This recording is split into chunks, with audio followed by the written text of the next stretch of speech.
तो स्वागत है भाई इस नई वीडियो में। और आज बात करेंगे कि बाज़ार क्या कुछ कर रहा है। देखिए, जैसे कि हमने देखा कि ओवरऑल मार्केट के अंदर एक आज गैप अप ओपनिंग हुई और फिर वहाँ से मार्केट ने थोड़ा थोड़ा अप ट्रेंड बनाया, यानी कि 19,570-80 के करीब जो है अप ट्रेंड बनाया निफ्टी ने। और फिर वहाँ से थोड़ा बहुत डाउनफॉल देखने को मिली, यानी कि मार्केट ने जो 19,500 है उसे करंटली होल्ड कराया। तो बेसिकली यहाँ से मार्केट थोड़ी बुलिश मानी जा सकती है। खैर, हम 5 मिनट के बजाय एक काम करते हैं, इसे वीकली बेसिस पे देखते हैं कि वीकली बेसिस पे मार्केट क्या बताने की कोशिश कर रही है।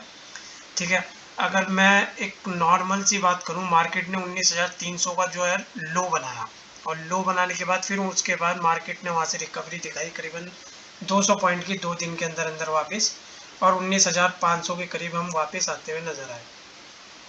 तो अगर हम लोग को ये देखना है कि मार्केट यहाँ से बेरिश कब हो सकती है। देखिए, मार्केट ने एक ट्रेंड बनाया था करीबन 20,220 के करीब जो है ऑल टाइम हाई बनाया, और फिर वहाँ से हमने एक अच्छा खासा डाउनफॉल देखा मार्केट के अंदर। उसके पीछे पर्टिकुलर रीज़न भी था कि मार्केट में ऐसा डाउनफॉल क्यों आया। पर्टिकुलरली जो रीज़न था वो था डॉ फ्यूचर्स, यानी कि अमेरिकन बाज़ार जो था वो कहीं ना कहीं आपस में बहुत ही मतलब उसके अंदर बेरिशमेंट नज़र आते हुए, तो कहीं ना कहीं मार्केट के अंदर हमें भी एक डाउनवर्ड ट्रेंड देखने को मिला। बट मार्केट ने 19,300 को अगेन होल्ड करा और फिर वहाँ से एक रिकवरी करते हुए 19,650 के करीब मार्केट ट्रेंड करते हुए गई, बट वहाँ से फिर रिकवरी नहीं ले पाई और उसके बाद थोड़ा बहुत डाउनफॉल देखा मार्केट के अंदर। तो बेसिकली जो ये लेवल है मार्केट के अंदर 19,225 का, ये लेवल जब तक मार्केट वीकली डे डे के मुताबिक लो नहीं करती और क्लोजिंग नहीं दिखाती इससे नीचे, तब तक मार्केट को बुलिश ही माना जाएगा। तो बेसिकली यहाँ पर मार्केट में एक ट्रेंड भी बन रहा है। आप अगर देखेंगे, मार्केट ने एक हाई बनाया 20,000 का हाई बनाया और फिर वहाँ से हमने एक डाउन ट्रेंड देखा मार्केट के अंदर करीबन 19,200 के करीब। फिर अगेन मार्केट ने उसी ट्रेंड को तोड़ते हुए वहाँ से अपस्टेयर की तरफ गई मार्केट, मतलब बुलिश होती हुई नजर आई 20,225 की तरफ। और फिर यूरोपियन मार्केट और अमेरिकन मार्केट की गिरावट की वजह से मार्केट में एक अच्छी खासी गिरावट देखने को मिली। तो निफ्टी की अगर यहाँ से बात करूँ तो मुझे अभी भी ऐसा लगता है कि यहाँ से मार्केट के अंदर रिकवरी आ सकती है। उसके पीछे की वजह मैं बताऊँगा, क्योंकि कुछ ऐसे फैक्टर्स हैं कहीं ना कहीं जो मार्केट को यहाँ से रिकवरी दे सकते हैं। सबसे इम्पॉर्टेंट फैक्टर जो है वो आरबीआई की मॉनेटरी पॉलिसी है। जो 3 दिन की मॉनेटरी पॉलिसी थी उसको, यानी कि 4 को स्टार्ट हुई थी, वो 4, 5 और कल उसका जो है एक तरीके से पूरा पूरा जजमेंट पास होगा उसके ऊपर।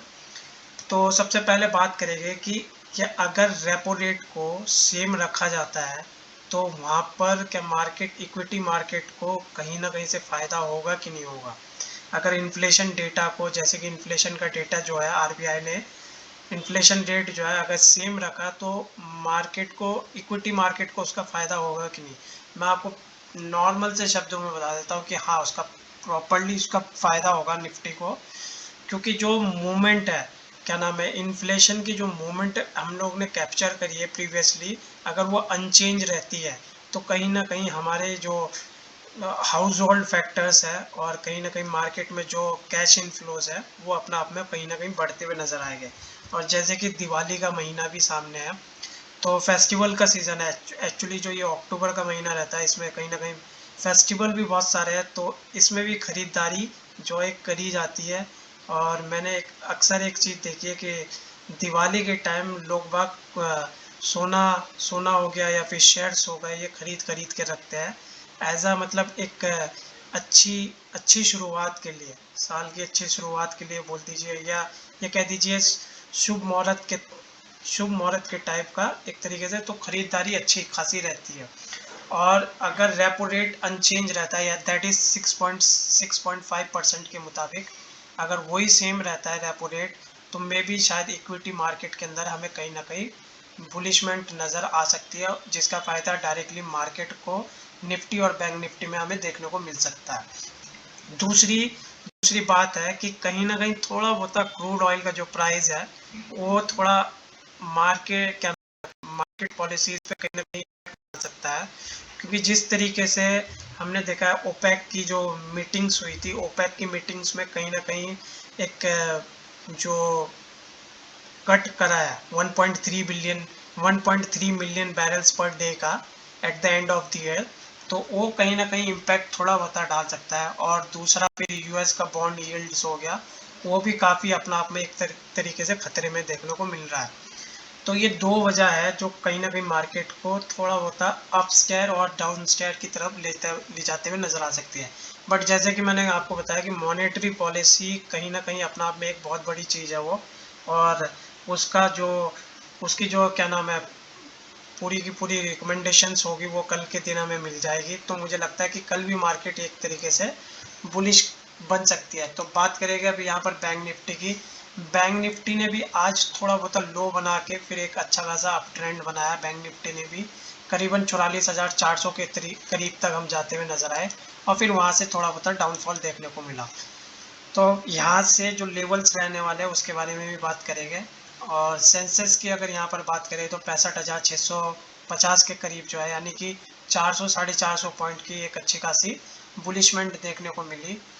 अब आ जाते हैं SGX के ऊपर, यानी कि गिफ्ट निफ्टी की, सिंगापुर निफ्टी के बारे में बात करेंगे, जो कि हमारी इंडिया के बेस पे चलती है। कहीं ना कहीं जब हमारी 3:30 बजे मार्केट बंद हो जाती है तो हमारी जो गैप अप ओपनिंग और गैप डाउन ओपनिंग होती है वो SGX यानी कि गिफ्ट निफ्टी के बेस पे होती है।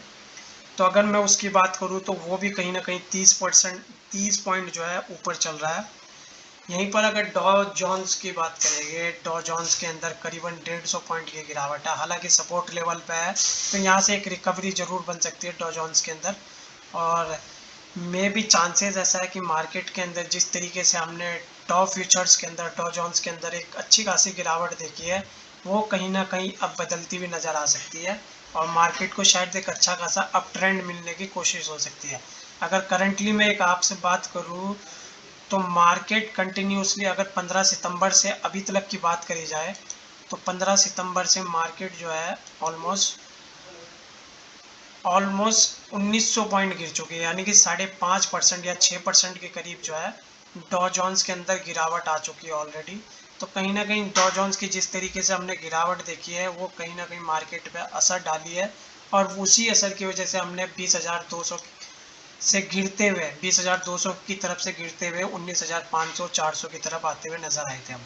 तो यहाँ से अगर यूरोपियन मार्केट या यूएस मार्केट के अंदर अच्छी खासी बुलिशमेंट मिलती है वापस, तो कहीं ना कहीं हमारी निफ्टी और बैंक निफ्टी को भी उसका सपोर्ट मिलते हुए नजर आएगा। बात करेंगे कुछ स्टॉक्स की। रिलायंस के अंदर अगर देखा जाए तो आज कुछ गिरावट भी नहीं थी, ना कुछ चढ़ाई थी। ऑलमोस्ट जितने पे खुला था उतने पे ही बंद होते हुए नजर आया। यहाँ पर SDFC की बात करेंगे, SDFC में थोड़ी बहुत ही गिरावट होने के बाद फिर एक अच्छा खासा हमने अप ट्रेंड देखा SDFC के अंदर, 6 पॉइंट की अप ट्रेंड था उसके अंदर। और ICICI बैंक की बात करें तो 10 पॉइंट की जो है, यानी कि 1.5% की जो है एक अच्छी खासी चढ़ाई होते हुए नजर आई। कोटक बैंक के अंदर भी काफ़ी अच्छी चढ़ाई थी। तो बैंकों का जो एक तरीके से देखा जाए तो बैंकों के अंदर हमने काफ़ी बुलिशमेंट देखा है। तो मे भी चांसेस ऐसा है कि जो मॉनेटरी पॉलिसी के बारे में आने वाला है वहाँ बेड लोन्स के बारे में, या फिर जिस तरीके के ये लोन्स के बारे में बातें हो सकती है, और मे भी इंटरेस्ट रेट जो है वो कम करा जा सकता है, और जिसका फ़ायदा बैंक निफ्टी को कहीं ना कहीं ज़रूर मिल सकता है। इसी दौरान अब कुछ चीज़ें और भी है जो मार्केट को शायद थोड़ा बहुत बेरिश करने की हिम्मत रखते हैं। अगर मैं यहाँ पर यूरोपियन मार्केट की बात कर दूँ तो यूरोपियन मार्केट के अंदर भी हमने काफ़ी अच्छी एक गिरावट देखी है। अगर मैं SPX की बात करूँ, SPX 500 की बात करूँ तो करीबन 25 पॉइंट जो है डाउन चल रहा है, यानी कि आधा % डाउन है। तो मार्केट में गिरावट तो है, बट एक ऐसी गिरावट है कि कहीं ना कहीं अप ट्रेंड जरूर मिल सकता है, क्योंकि जिस तरीके से हालात बदलते हुए, या क्रूड ऑयल का जो मसला है, क्रूड ऑयल का मसला ओपेक की मीटिंग के बाद से लेके अभी तक जिस तरीके से मार्केट में गिरावट देखने को मिली है, उसे सस्टेन करने के लिए कहीं ना कहीं कुछ नए गाइडलाइंस जरूर बनाए जा सकते हैं, ताकि जिस तरीके की इन्फ्लेशन देखा जा रहा है मार्केट के अंदर वो दोबारा ना देखने को मिले। और कहीं ना कहीं फेड की मीटिंग जिस तरीके से हुई थी, फेड की मीटिंग ने भी ये साफ साफ क्लियर करा था कि अभी हम लोग इंटरेस्ट रेट नहीं बढ़ा रहे हैं, ताकि आगे जाके मार्केट में कुछ ज़्यादा ही इन्फ्लेशन का खतरा ना बन जाए। तो मे भी चांसेस है कि फेड जो है अगर बढ़ाएगा भी तो आगे जाके बढ़ाएगा। अभी करंटली जो है इंटरेस्ट रेट पे भी कोई ऐसी बातचीत नहीं होने वाली है। तो आ जाते हैं निफ्टी के लेवल्स के ऊपर बात करेंगे और ये बात करेंगे कि कल की गैप अप ओपनिंग हो सकती है मार्केट के अंदर या गैप डाउन ओपनिंग हो सकती है। अगर मैं यहाँ पर बात करूँ, आज अगर हमने हाई की बात करें, आज हमने 19,580 का हाई बनाया और फिर जो डाउन ट्रेंड था मार्केट का वो करीबन 19,500 के करीब जो है डाउन ट्रेंड था। तो यानी कि अगर ऑल टाइम यहाँ पर प्रीवियस डे की हाई की बात करूँ तो प्रीवियस डे का हाई था हमारा 19,700 के करीब। तो अगर मार्केट में एक अच्छा खासा बुलिश ट्रेंड बन सकता है यहाँ पर, मेनली अगर हम SGX के बेसिस पे बात करें और उस बेसिस पे ये क्लियरली कहीं ना कहीं इंडिकेट कर रहा है कि मार्केट के अंदर एक गैप अप ओपनिंग हो सकती है करीबन 40 से 50 पॉइंट की। और मार्केट अगर गैप अप ओपनिंग होती है तो यहाँ से 600 के करीब अगर हम 600 के लेवल को तोड़ते हैं तो मार्केट में 19,500 पे जो कॉल राइटर्स बैठे थे उनका स्टॉप लॉस हिट होने लग जाएगा और मे भी वहाँ से हम 600 से 650 की तरफ जाते हुए नज़र आ सकते हैं। बट रेजिस्टेंस लेवल मार्केट के लिए कल के लिए जो है 19,700 750 कहीं ना कहीं रेजिस्टेंस लेवल का काम करेगा मार्केट के लिए। और फिर उसके बाद हमें अच्छा खासा वहाँ से एक बुलिश ट्रेंड देखने को मिल सकता है मार्केट के अंदर। यहीं पर बैंक निफ्टी की बात करेंगे तो बैंक निफ्टी के अंदर भी मुझे जहाँ तक लगता है 44,000 का अगर गैप अप ओपनिंग होती है करीबन 300-400 के पॉइंट की, तो मान के चल सकते हैं कि 44,300 के करीब गैप अप ओपनिंग हो मार्केट में और वहाँ से हम एक 44,500 की तरफ अगर जाते हुए वो हडल को क्लियर करते हैं तो कहीं ना कहीं मार्केट को 44,600 650 पे रुकावट का काम कर सकती है मार्केट। यानी कि 44,750 के करीब जो है मार्केट कहीं ना कहीं रुकावट की बात कर रही है, क्योंकि प्रीवियस डे का जो हाई है वो 44,750 है और वहाँ से हमने 2-3 बार मार्केट को रेजिस्टेंस लेते हुए देखा है। तो मार्केट के अंदर बुलिश ट्रेंड जरूर रहेगा और चांसेस है। और यहीं पर इंडिया विक्स की बात करूँ तो 10.94 के करीब है, हालांकि आज 6% करीबन टूटा है।